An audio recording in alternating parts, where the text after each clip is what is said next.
March 1988. A 26-year-old woman boards a busy London train, broad daylight, crowded carriages, and yet she would never make it out alive. Commuters rush past, doors slam shut. Somewhere between stations, horror erupts. One passenger reports hearing terrible screams, but no one intervenes. When the train pulls in, Deborah Linsley's body is discovered, brutally stabbed, her killer vanished into the crowd. A frenzied murder in plain sight, and still, decades later, the attacker has never been caught. Who killed Deborah Linsley, and how did they escape without being seen?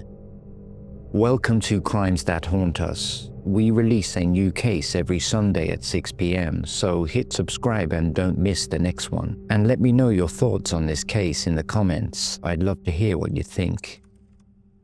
Deborah Ann Linsley was born on October 20th, 1961 in Bromley, Kent, a quiet middle-class suburb of southeast London. She was the first child of Arthur Linsley, an insurance broker working in the City of London's financial district, and Marguerite Linsley, employed as a fraud investigator for the Department of Social Security. Their modest, semi-detached house in Bromley, described by Arthur in later interviews as a happy, supportive household, was a haven of warmth. Family photos and recollections portrayed Debbie as a gorgeous little girl with a warm, outgoing personality, often smiling and affectionate. Margaret nicknamed her "My Treasure" due to her gentle nature. In 1968, Debbie's younger brother, Gordon Linsley, was born. She became a loving big sister, helping care for him and fostering a sibling bond that endured into adulthood. Debbie attended the local primary school where she excelled academically, showing early interest in creative pursuits like cooking and hospitality, making treats for family gatherings. Her extracurriculars included Girl Guides and local drama clubs, where her outgoing personality shone, earning her the description generous and adored by everyone. In 1973, she enrolled at a Bromley Comprehensive Secondary School, continuing her academic excellence with top grades in English, home economics, and business studies. By 1981, at the age of 20, she relocated to Edinburgh, Scotland, for a trainee hotel manager position at a mid-sized hotel, a bold move supported financially by Arthur. By 1983, Debbie advanced to junior hotel manager roles, handling front desk and events. And by 1986, she was a senior receptionist and assistant manager at a prominent Edinburgh hotel, her salary allowing independence and a vibrant social life of theatre and dining. In early March 1988, at the age of 26, Debbie returned south from Edinburgh for a week-long hotel management training course at a training centre near Finchley, North London. She stayed at the family home in Bromley, helping with Gordon's wedding preparations, scheduled for early April 1988, where she was to be a bridesmaid. On the morning of March 23, 1988, Debbie woke around 8 a.m. in the cozy familiarity of her parents' semi-detached Bromley home, the air filled with the comforting aroma of fresh tea and toast as the family gathered for breakfast. Over a casual meal at the table, she chatted animatedly with Arthur and Margaret about the excitement of Gordon's impending wedding, even slipping into the elegant bridesmaid's dress one last time to ensure it fit perfectly, her laughter echoing through the rooms as she twirled playfully. Around 10 a.m., with the soft morning light filtering through the windows, she methodically packed her small black holdall, carefully placing inside a homemade cheese and tomato sandwich wrapped in foil for a quick lunch on the go, along with a favorite book to pass the time and personal essentials like tissues and a hairbrush. Opting for comfort on this mild spring day, she dressed in simple yet neat attire: a bright blue jumper, bright blue skirt, light blue pantyhose, and a black leather jacket, and practical flat shoes suitable for bustling stations. Margaret later reflected that Debbie was generally cautious about train travel, carrying a whistle and often steering clear of isolated carriages due to vague safety concerns. Yet on this day, she seemed relaxed and untroubled. At around 11:30 a.m., in a light-hearted moment, she borrowed a crisp £5 note from Gordon to cover potential tube fares after reaching Victoria, underscoring their close sibling dynamic and her practical mindset.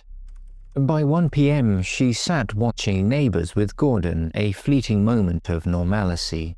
As Neighbours finished, a little before 2 p.m., Gordon offered to drive Debbie the short distance to Petts Wood rail station, a familiar 5-minute trip along quiet residential roads lined with blooming cherry blossoms. They arrived around 2 p.m. at station approach Petts Wood, where the platform buzzed mildly with a handful of commuters under partly clouded skies.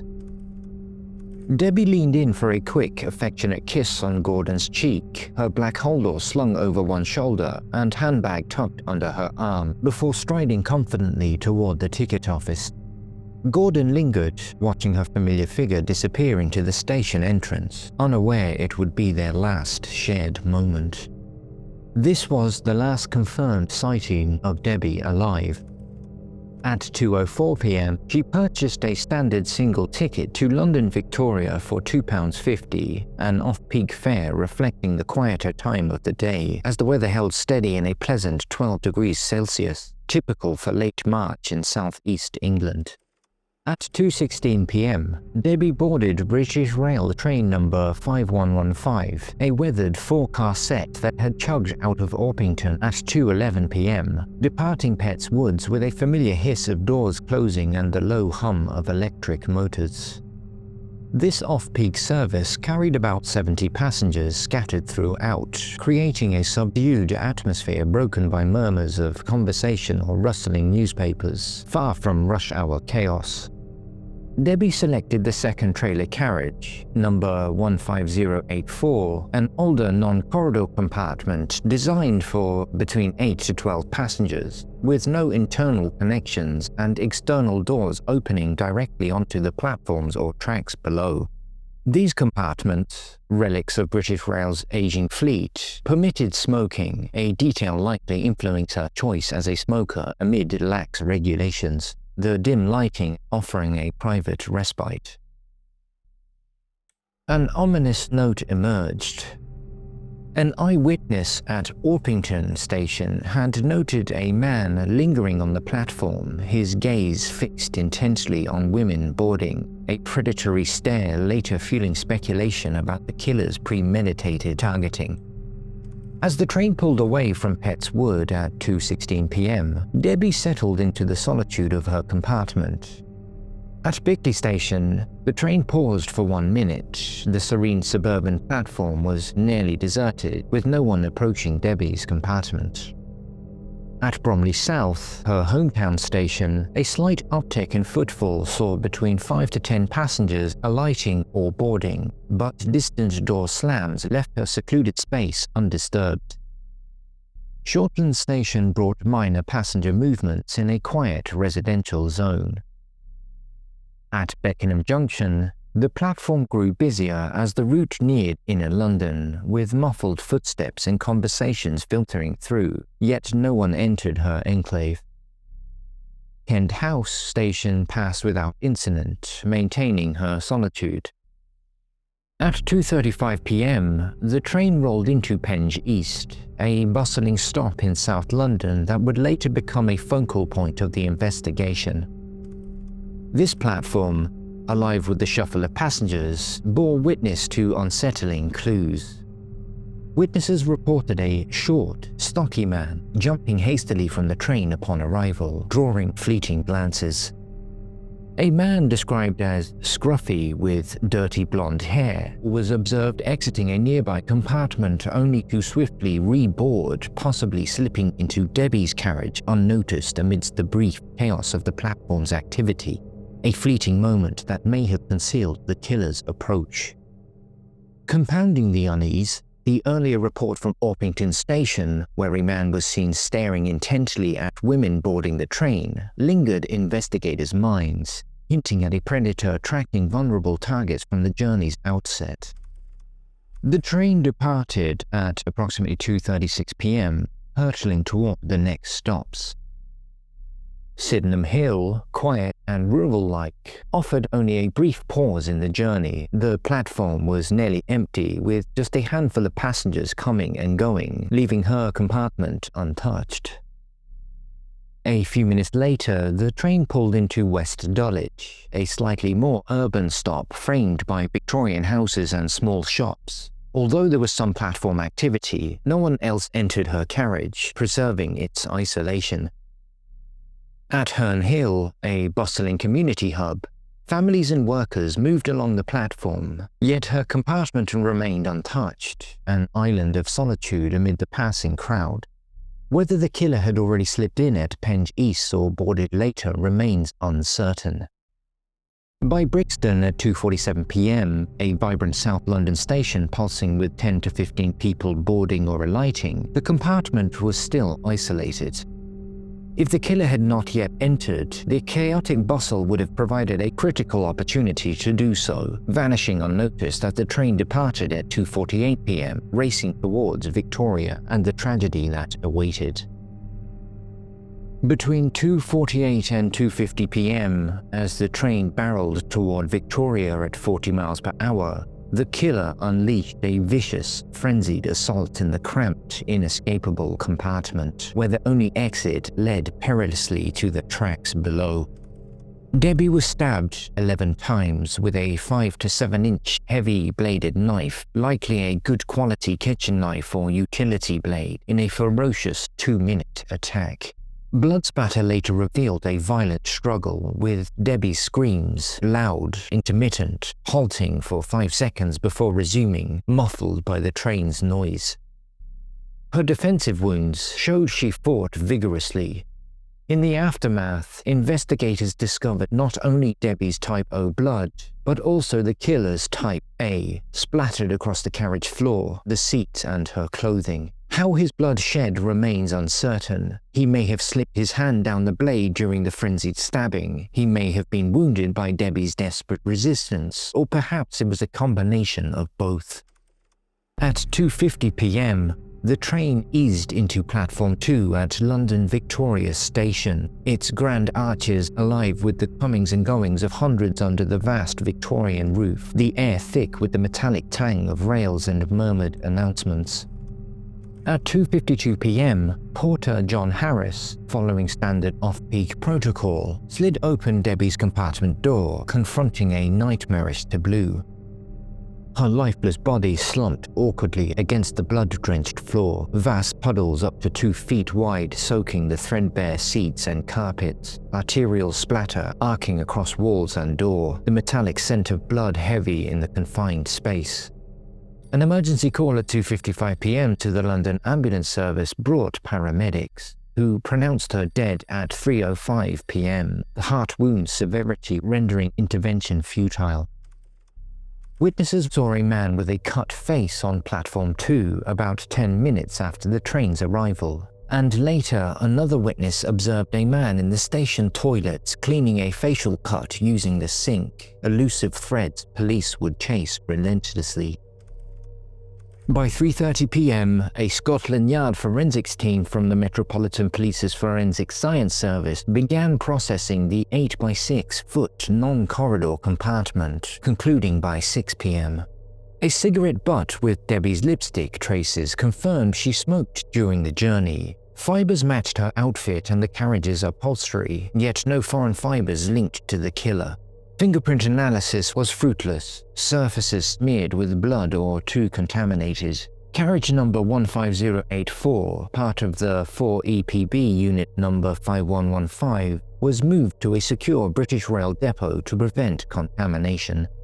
Blood spatter trajectories mapped a rapid 2-minute assault, with Debbie standing or seated initially, collapsing after the fatal heart wound. No murder weapon was found, despite searches along the route and at Victoria Station. Meanwhile, at around 4 p.m, the Linsley family's world unraveled with the devastating news of Deborah's murder. Gordon, who had driven her to Pettswood Station just hours earlier, was the first to be contacted by police seeking urgent confirmation of her final movements, given the rapid pace of the homicide investigation. The Linsley family collapsed in grief, the weight of the tragedy crashing down like the train that carried Debbie to her end, leaving a family forever altered by a brutal crime that shocked South London. That evening, Metropolitan Police from Bromley CID, under Operation Sceptre led by Superintendent Alec Edwards, began interviewing passengers and railway staff.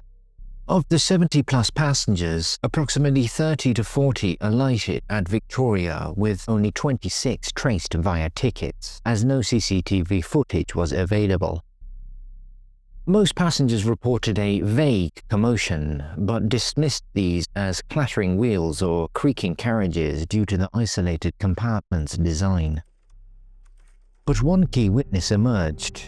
An 18-year-old French au pair named Helen Josseline, seated in an adjacent compartment, was interviewed after learning of the murder at Victoria Station. She stated to officers that she had heard loud, intermittent screams of fear for 2 minutes, starting post-Brixton, which would have been 2:48 p.m, during the final 6-minute leg, halting for 5 seconds before resuming, leading her to assume an attempted. However, she was frozen by fear and remained, in her own words, glued to her seat in her isolated compartment, with no internal access or escape and only external doors to the tracks or platforms. She decided against pulling the emergency cord. Upon alighting at Victoria Station, she noticed a red-headed man in his 40s, described as well-built, fat, not muscular, quickly leaving a carriage that possibly held the dying or dead Debbie. Disturbed, she followed him briefly but lost sight of him in the crowded Victoria Station. Her account given fixed Deborah Linsley's death between 2:48 and 2:50 p.m. On March 24th, Dr. Ian West, a renowned forensic pathologist at Guy's Hospital, conducted the post-mortem examination on 26-year-old Debbie. Known for high-profile cases, West confirmed death between 2:45 and 2:50 p.m. from a singular stab wound to the heart, causing catastrophic internal bleeding and rapid exsanguination, consistent with the train's arrival at Victoria. The autopsy revealed 11 stab wounds inflicted with a 5 to 7.5-inch heavy-bladed knife.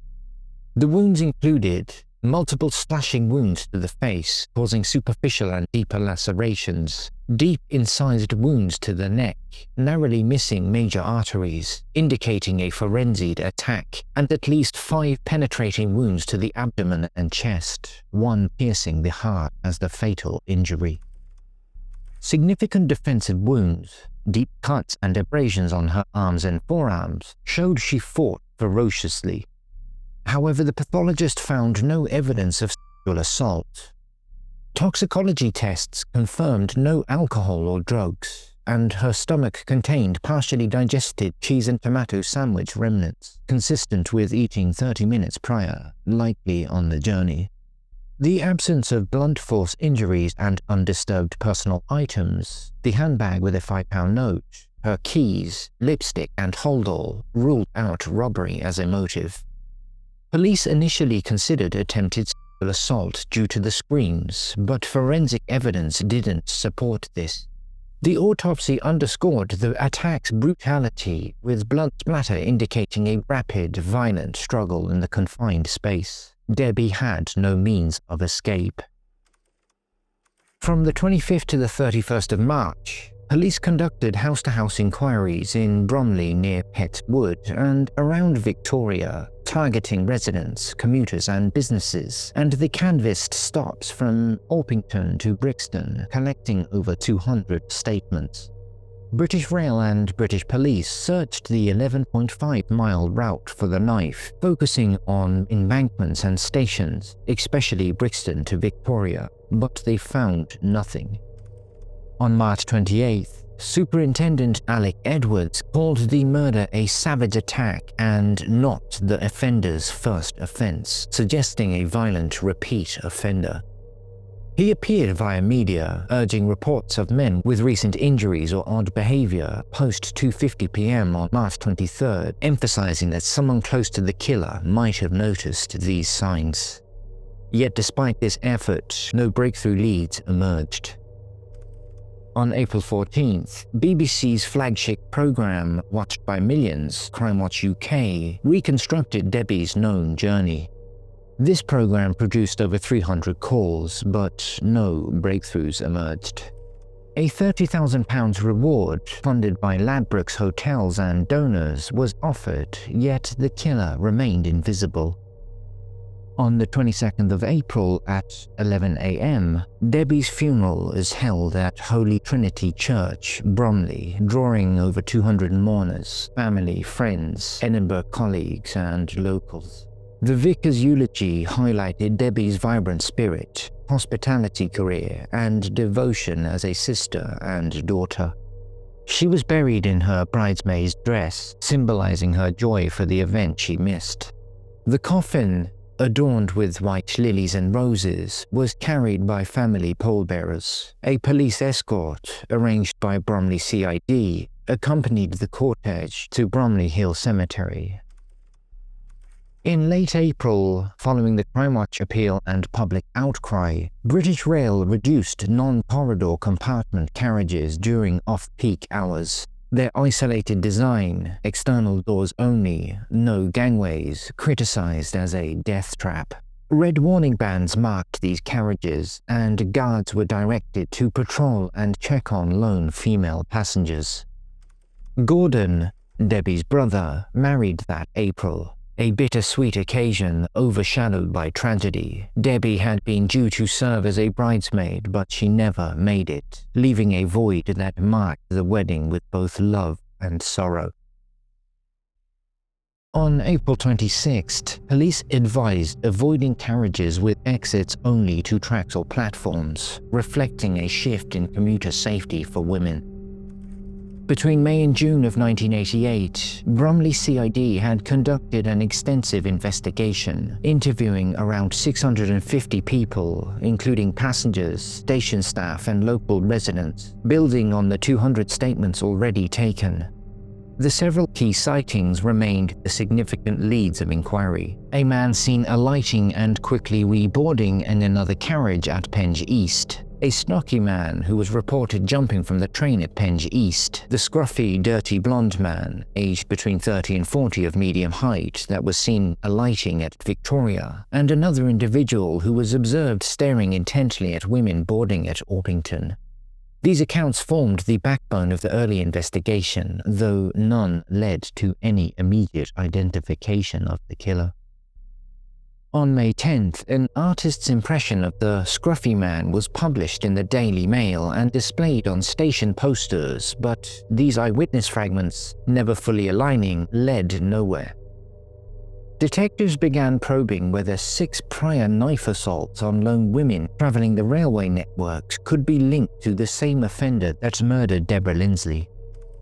Their gaze also turned to the haunting, unsolved murder of Heidi Manilk, a young woman stabbed and hurled from a train between London Bridge and New Cross near Catford on Monday, July 9, 1973. Her body left broken on the tracks in a grim echo of Deborah's fate.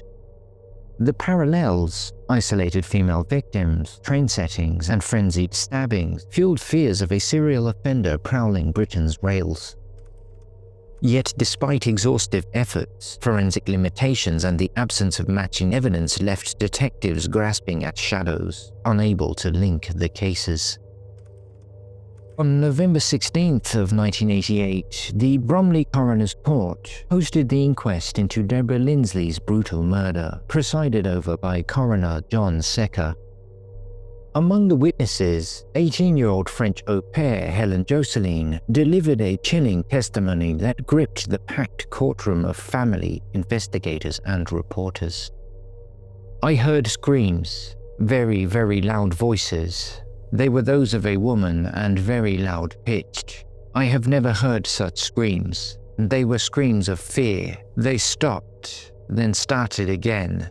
They lasted 1 minute to 2 minutes. I thought it was young men who wanted to tease a young girl. Then I realized it was more serious. I thought it was a woman being attacked. I wanted to raise the alarm but remained glued to my seat. I was really afraid and wanted to get to Victoria." She recounted her inability to muster the courage to pull the emergency cord, a decision that would haunt her. She further revealed glimpsing a red-headed man in his 40s hastily exiting a nearby carriage, possibly Debbie's, at Victoria Station, only to lose him in the bustling crowd. Coroner Secker, while delivering a verdict of unlawful killing, sharply criticized her inaction, yet tempered his rebuke by highlighting the fatal flaw of the train's non-corridor compartments, with their external doors opening only to platforms or perilous tracks below, trapping passengers in isolation. The inquest laid bare the tragedy's horror and the design flaws that enabled the killer's escape, galvanizing public outcry and prompting British Rail to reduce such carriages. Secker's urgent call for tips on suspicious behavior echoed through the media, a desperate plea to unmask the murderer whose type A blood stained the crime scene, leaving the Linsley family seated in anguished silence, yearning for justice in a case that remained agonizingly unsolved. By 1989, the investigation amassed 1,200 witness statements, but no suspect emerged. Limited to blood typing, early DNA technology offered no full profile, and no links to other crimes were found. By the early 1990s, the Metropolitan Police archived the case as an unsolved homicide, focusing on active cases while keeping the file open. Debbie's father, Arthur, joined Bromley victim support groups, advocating for unsolved cases as noted in local records. Margaret Linsley's health declined with stress related to heart issues brought on by her daughter's murder. In 2002, the Metropolitan Police's Homicide and Serious Crime Command reopened the investigation into the 1988 murder of Deborah Linsley. Advancements in DNA technology allowed forensic scientists to extract a full DNA profile from blood traces left by the killer at the crime scene. This breakthrough was achieved through polymerase chain reaction and short tandem repeat analysis conducted at Scotland Yard's forensics laboratory. The resulting genetic footprint offered the tantalizing possibility of a match in the national DNA database. Yet despite this cutting-edge tool, no hits were ever returned despite 2 million profiles, suggesting that the killer may never have come to the attention of the police again, or he simply may have stopped offending, or possibly he could have died, leaving the case tantalizingly unresolved. On September 14, 2002, police distributed 10,000 flyers at Victoria Station, displayed posters, and reinstated a £20,000 reward. Police received hundreds of tips, but failed to identify any suspect. In 2013, Margaret Linsley died, never knowing who killed her beloved daughter, Debbie. On March 21, 2013, a £20,000 reward was offered, with DCI Chris Burgess leading a familial DNA search targeting partial database matches. Again, the case slipped back into the shadows of the unsolved. In 2018, on the 30th anniversary of Deborah Linsley's murder, acting DI Susan Stansfield led a BBC Radio London appeal, highlighting the significance of the killer's DNA and urging anyone with information about men who may have had unexplained injuries after 1988 to come forward. Police painstakingly retraced more than 50 passengers from that day, yet the DNA profile remained unmatched, described by investigators as frustratingly elusive. In 2023, Deborah Linsley's father Arthur died, never knowing who killed her. He had spent decades lending his voice to the countless appeals. Now the torch had been passed to his only surviving child, Gordon, to find justice for Debbie.